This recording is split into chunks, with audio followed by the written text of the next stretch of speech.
काम कर रहा है, कैसे क्या तरीका इख्तियार कर रहा है, वो एक को आप लोग भी करें, पाकिस्तान भी एक्टिव हो, सोशल मीडिया पे ही एक्टिव हो, बजाय इसके कि वो इस बात को डिस्कस करना, वो दुश्मन है, दुश्मन का हर हरबा उसके ऑफेंसिव तरीके से अगर हल करेंगे तो वो बेहतर होगा, बजाय कि हर मामले को डिफेंसिव पर रखेंगे। तो एलओसी पे भी वो को आज का नहीं कर रहा, कई अरसों से, कई तवील बुरसों से एलओसी का सुकून बिगाड़ा हुआ है, कश्मीर का हुलिया बिगाड़ दिया उसने।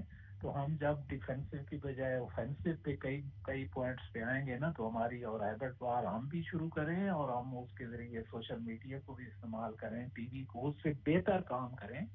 वो ये कि वो सुकून बर्बाद करना चाहता है, ये को वो तो कर रहा है कई सालों से, कई सदियों से, तो करना चाहता है का लफ्ज तो मेरे ख्याल वो नहीं है, ये तो ऐसे ही है लफ्ज है? सही पॉइंट आ गया सरदार साहब आपका।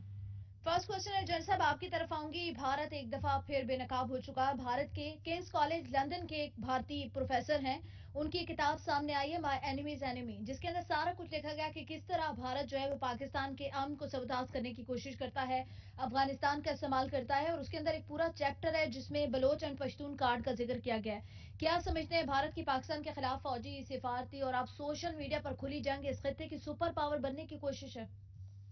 बिस्मिल्लाहिर्रहमानिर्रहीम। देखिए, बात यह है कि जब से पाकिस्तान एक न्यूक्लियर पावर बना है, भारत के लिए ये खासा मुश्किल हो गया मामला कि वो डायरेक्ट जंग करे, और डायरेक्ट जंग में खतरा होता है कि जंग पड़ ना जाए और वो नौबत ना आ जाए जहां आप ऐसे हथियार इस्तेमाल कर सकें। अब चीज ये है कि तारीख बताती है कि जब से ये न्यूक्लियर वेपन इजाद हुए, आज दिन तक न्यूक्लियर पावर्स की डायरेक्ट आपस में कोई लड़ाई नहीं हुई, प्रॉक्सी वॉर्स होती रही हैं दूसरे मुल्कों में भी या कहीं और भी। तो भारत ने भी वो तरीकाकार इख्तियार किया। अब चीज ये है कि हर मुल्क में कोई फॉल्ट लाइन्स होती हैं। जैसे पाकिस्तान में आप देख लीजिए कि अगर कोई फिरकावारियत का काम कराना चाहे तो वो भी कुछ ना कुछ हो जाता है। इसी तरह लिसानियत की बुनियाद पे या सुबाइयत की बुनियाद पे ये मसले शुरू हो जाते हैं। और भारत के पास एक मॉडल है जो उन्होंने ऑलरेडी जिस पे कामयाबी हासिल की थी, वो है बांग्लादेश का।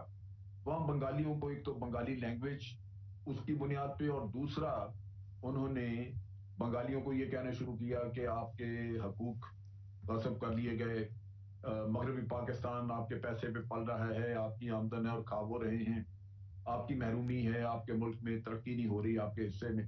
तो उनको जहनी तौर पे तैयार किया, जिससे कि ये प्रॉब्लम आ गई कि वो मुतनफर होना शुरू हो गया इंटरनली, और अपने ही रियासत के खिलाफ उन्होंने, अपने ही लोगों ने उठ के तो ऐलान जंग कर दिया। जी। अब दूसरा जो ये इनको यहाँ भारत को मौका मिला वो था अफगानिस्तान। अफगानिस्तान डिस्टेबलाइज हो गया और वहां पे टेररिज्म था वहां भी, और वहां से टेररिज्म करवाना दूसरी जगहों पे आसान था। सो भारत ने वहां से लोगों को इस्तेमाल किया, और जो हमारे तालिबान थे जब वो चले गए वहां पे, अफगानिस्तान भाग के चले गए, तो वो अलाकार बन गए। नतीजा ये कि भारत को बहुत मौका मिला। अब ये सारी चीजें हमें भी पता है, हमने कुछ अर्सा पहले एक डोजियर भी इशू किया, अब आप किताब का जिक्र कर रहे हैं। आहिस्ता आहिस्ता ये चीजें खुल रही हैं, क्योंकि डिसइंफो लैब वाली कहानी भी सामने आ गई, पुलवामा का किस्सा भी खुल गया, तो चीजें तो खुलती जा रही हैं। लेकिन इसमें जो आज दिन तक कोई भारत के खिलाफ कोई एक्शन नहीं हुआ, उसकी बुनियादी वजह यह है कि अफगानिस्तान से जहां से ये करते हैं, वो सारा कुछ तो अमेरिका के नाक के नीचे हो रहा है। वहां पे नेटो कंट्री सारे मौजूद हैं, वो भी जानते हैं सब कुछ जो कुछ हो रहा है। यानी किताबों में तो अब लिखा गया, लेकिन उनके इल्म में तो सब कुछ है। जब बड़ी कुव्वतें किसी को प्रोटेक्शन देती हैं और उसके सारे काले करतूतों पे पर्दा रखती हैं या वो खुद शरीक हो जाती हैं, तो उसका नतीजा यही होता है कि दुनिया में उसको रोकने वाला फिर कोई नहीं रहता। तो ये भारत को ये मौका मिला, उसने बड़ी हद तक यहाँ पे ये गोल खिलाया और पाकिस्तान के अंदर उसने बहुत सारी तबाही करवाई। अब इन हालात में अल्लाह का बड़ा फजल है कि पाकिस्तान की आर्म फोर्सेस जो हैं वो कामयाबी से उन्होंने दिफा किया, और आज दिन तक अल्लाह के करम से आपने बड़ा मजबूत दिफा रखा हुआ है, और उसकी वजह से भारत कामयाब नहीं हो सका। लेकिन इसमें जरूरत बड़ी होगी कि हमारे अपने लोग इस खेल को समझें, उनको अंदाजा हो कि भारत क्या काम कर रहा है और यहाँ पे क्या गुल खिला रहा है, ताकि भारत को शिकस्त फाश, और वो होगी तभी जब आपके लोग समझ जाएं कि ये दुश्मन हमें अंदर से लड़ाने की कोशिश कर रहा है या अंदर से हमें खराब कर रहा है। सही पॉइंट तो आ गया जन साहब आपका। फर्स्ट क्वेश्चन अहमद रजा कसूर साहब आपकी तरफ आऊंगी, क्या समझते हैं भारत जो है वो पाकिस्तान के खिलाफ फौजी, सिफारती और फिर सोशल मीडिया पे ये जो जंग उसने जारी रखी हुई है, भारत के इस खत्ते का सुपर पावर तो नहीं बनना चाहता? देखिए, बात यह है कि भारत को जो असाइनमेंट दी हुई इस रीजन में अमेरिकन ने, कि वो अमेरिका का यहाँ मॉनिटर है, अमेरिका की इंटरेस्ट को वो वॉच करता है, और उसने अमेरिका को अश्योरेंस दी हुई है कि भाई चाइना के बाद जो दूसरे नंबर पर आबादी है और फौजी ताकत है वो मेरे पास है, तो मैं इंडिया चाइना को कंटेन कर लूंगा। तो ये अपना एक अपना शीशे में अमेरिका को उतारने की कोशिश करता है, और अमेरिका उसके बदले में उसको बहुत सारे ऐसी जो हैं फवायद उसको करता है। लेकिन आपने देखा कि जो इंडिया की जो है अपना जो अभी लद्दाख के अंदर उनकी जो मुठभेड़ हुई चाइनीज फौज के साथ, वो हिंदुस्तान की फौज के लिए बड़ी शर्मनाक किस्म की डिफीट थी कि उनका एक कर्नल भी मारा गया, बहुत सारे सिपाही मारे गए, और फिर उनकी हिम्मत नहीं पड़ी कि वो रिटेलिएट कर रहे हैं, और वहाँ वो एक बना रहे थे अपना हाईवे।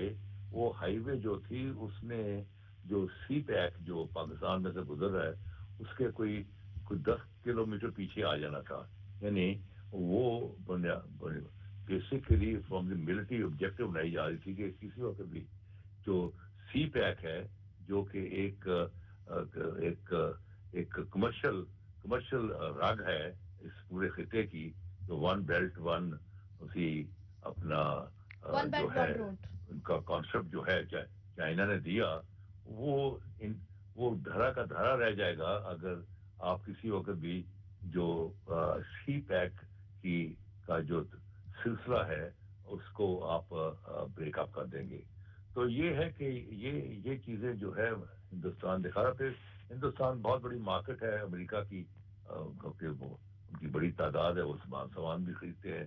तो ये सारी चीजें हैं जो वो करता है। लेकिन इससे बढ़कर वो बड़े वेरी स्मार्ट, उन्होंने कोई 750 जो हैं इन आउटलेट बनाए हुए हैं आईटी के, 129 कंट्रीज को वो झूठा प्रोपेगेंडा पुट अप करते हैं भारत के बारे में, भारत की तरक्की के बारे में, भारत की खुशहाली के बारे में, भारत की जमहूरियत के बारे में, भारत की मोहब्बत जो है अपने ह्यूमन राइट्स के लिए, उसको वो जो 750 जो आउटलेट हैं वहाँ से रेगुलरली, और उन्होंने कई ऐसे आउटलेट हैं जो कि डॉर्मेंट पड़े हुए थे, उनको उन्होंने दोबारा से उनको उजागर करके वहाँ से कॉन्स्टेंटली अहले मगरब को वो अपनी अजमत के चर्चे गाते रहते हैं और पाकिस्तान और चाइना को वहाँ से कंडेम करते रहते हैं। सही पॉइंट आ गया आपका कसूर सर।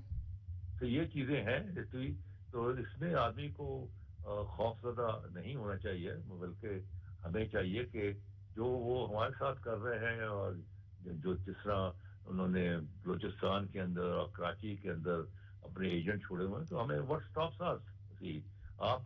आप उनको कह दें कि देखो ये हम तुम्हारा बैकयार्ड है और हमने रोका हुआ है तमाम टेररिज्म को, अगर हम ये शटर खींच दें तो ये जो तालिबान है ये इनका जो पुराना रूट जो है वो है अपना बॉम्बे, दिल्ली, अपना जो तमाम जो हिंदुस्तान के बड़े बड़े शहर, लखनऊ, ये तो हमने रोका हुआ है। हमारे में इतनी हिम्मत नहीं है हम कहें कि देखो ये हमने दो कोर हैं, 11 कोर है पेशावर, 12 कोर है कोयटा, और उसके साथ हमने इस पूरे खिते को प्लग इन किया हुआ है। तो we are at your backyard.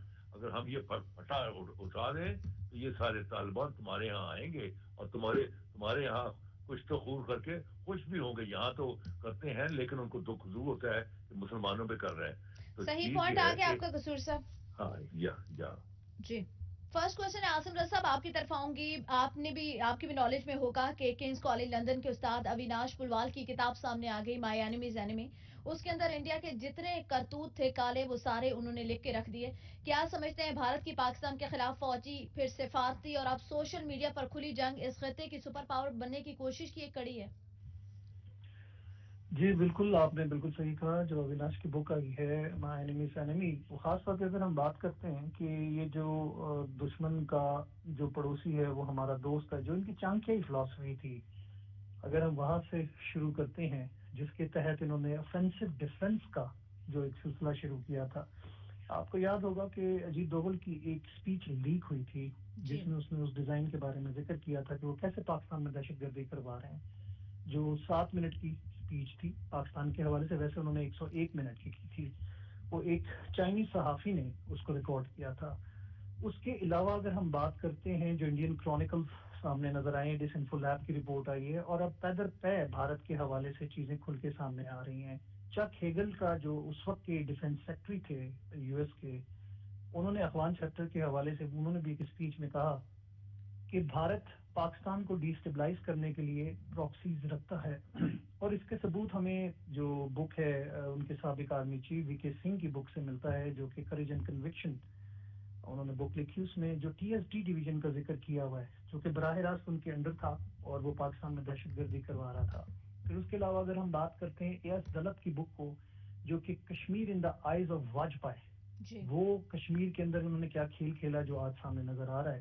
یہ گزشتہ تو 15-20 سال سے سلسلہ چل رہا تھا اور پاکستان اس کے حوالے سے، ہم اس کے حوالے سے مختلف آواز اٹھاتے رہے اور یہ چیزیں ہماری نالج میں تھیں. پھر اس کے بعد جس طرح آپ نے دیکھا کہ ڈس انفو لیب اور سگاسرا گروپ کی بات کی گئی، پھر ان کی اے این آئی جو ایجنسی ہے جو کہ مور ثبت کرتی تھی اس کو کریڈیبل بنانے کے لیے، پھر اس کو میڈیا ریٹنگ کے لیے جس طرح استعمال کیا گیا، جو ارنب گیٹ آئے سامنے، اس میں جو واٹس ایپ لیک آیا، یہ سارے شواہد جو ہیں یہ اب میرے خیال سے کہ دنیا کی آنکھیں کھولنے کے لیے کافی ہیں. اور آپ یہ دیکھیں نا کہ ایک سلسلہ یہ ہوتا تھا دنیا میں دہشت گردی کرائی جاتی تھی اور ساتھ ہی واویلا مچ جاتا تھا پاکستان سے دہشت گرد گئے یا پاکستان سے تربیت حاصل کی، تو یہ ایک باقاعدہ پاکستان کے خلاف جال بنا جا رہا تھا جس میں ایف اے ٹی ایف بھی شامل تھا. اب کھیل الٹی ہو چکی ہے. اس سے پہلے یو ایس ٹریجری ڈپارٹمنٹ کی جو واچ ڈاگ ادارہ ہے اس کی رپورٹ جو آئی تھی جس میں انہوں نے ڈرٹی منی کا ذکر کیا، جس میں ٹیرر فائنینسنگ میں بھارت انوالو ہے. اجیت ڈوبھال کے ہم نے ڈسکلوز کیا تھا، پرنٹس موجود ہیں، فٹ پرنٹس موجود ہیں داعش کے حوالے سے اور ٹی ٹی پی کے حوالے سے افغانستان میں، جس میں اس نے کنسورشیم بنانے کی کوشش کی تھی جس میں پاکستان کے خاص طور پہ بلوچستان اور کے پی کے اور پاکستان کے اندر دہشت گردی اور اس کو ڈیسٹیبلائز کرنے کی کوشش تھی. اس کے یعنی اعظم صاحب آپ کا جواب ہاں میں ہے کہ یہ ساری جن پلیٹ فارم پہ بھارت کر رہا ہے وہ اس کا مقصد صرف ایک ہے کہ وہ اس خطے کی سپر پاور بنے. جی ایگزیکٹلی، اور یہ ایک ہجمونک ڈیزائن کے ساتھ اس خطے کے اوپر ایک اپنی سپرمیسی قائم کرنا چاہ رہا تھا اور جس میں اب وہ بری طرح ناکام ہو کے دنیا کے سامنے ایکسپوز ہو چکا ہے. پوائنٹ آ گیا عاصم صاحب آپ کا. اسی کوشچن کے ساتھ بریگیڈ صاحب آپ کی طرف آؤں گی. آپ کیا سمجھتے ہیں کہ بھارت یہ جو سفارتی سطح پہ ایل او سی کے معاہدوں کی خلاف ورزیاں کرتا ہے، پھر سوشل میڈیا پہ جنگ چھڑ گئی، یہ صرف اس خطے کی سپر پاور بننے کی کوشش کی ایک کڑی ہے؟ بسم اللہ الرحمن الرحیم. دیکھیں کوشش تو بالکل ان کی کوشش تو ہے، یس میں کوئی شک نہیں ہے. کافی دہائیوں سے ان کی کوشش ہے کہ ہم اس علاقے کے چودھری بنے، اس علاقے کے پولیس مین بنے، اس علاقے کے جس کو کہتے ہیں کہ بالادستی ان کی ہو. لیکن میرا خیال ہے کہ یا سپر پاور جس طرح آپ کہہ رہے ہیں، لیکن یہ ہو نہیں سکتا کیونکہ پاکستان جو ہے وہ بھی ایک نیوکلیر پاور ہے، انڈیا بھی ایک نیوکلیر پاور ہے. تو لہذا پاکستان ایک بہت بڑا ہرڈل ہے جو انڈیا کے عزائم ہے کہ وہ ریجنل پاور بننا چاہتا ہے یا سپر پاور بننا چاہتا ہے. اور دوسری بات یہ ہے کہ پاکستان نے اب ایسے اچھے میں سمجھتا ہوں اپنی حکمت عملی اپنائی ہے ایٹ اسٹریٹجک لیول کہ دیکھیں پاکستان اور چین کے ساتھ، چین بالکل ڈی فیکٹو سپر پاور میں تو کوئی شک والی بات اب نہیں ہے. چین کے ساتھ پاکستان کی all round defence cooperation, collaboration, economic معاملات، سی پیک، گوادر، کتنے زبردست قسم کی اسٹریٹجک کوآپریشن جس سے انڈیا ظاہری بات ہے بہت پریشان ہے.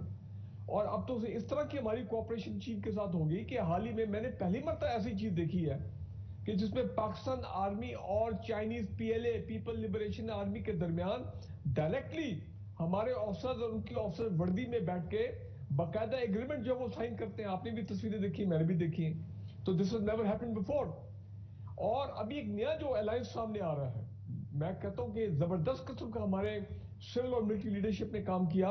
پاکستان، آذربائیجان اور ترکی، جو ہم کبھی سوچ نہیں سکتے تھے ماضی میں کہ پاکستان اور روس کے درمیان گراؤنڈ فورسز کی آپس میں ملٹری ایکسرسائزز، نیول ایکسرسائزز، پھر پاکستان اور چین کے ساتھ ہر لیول کے اوپر جو ہے army, navy, air force exercises ہوتی ہے، ملٹری ایکسرسائزز. نیوی جو ہے وہ اپنے امن ایکسرسائزز کے 20-21 ممالک جو اس میں ابھی حصہ لیتے ہیں.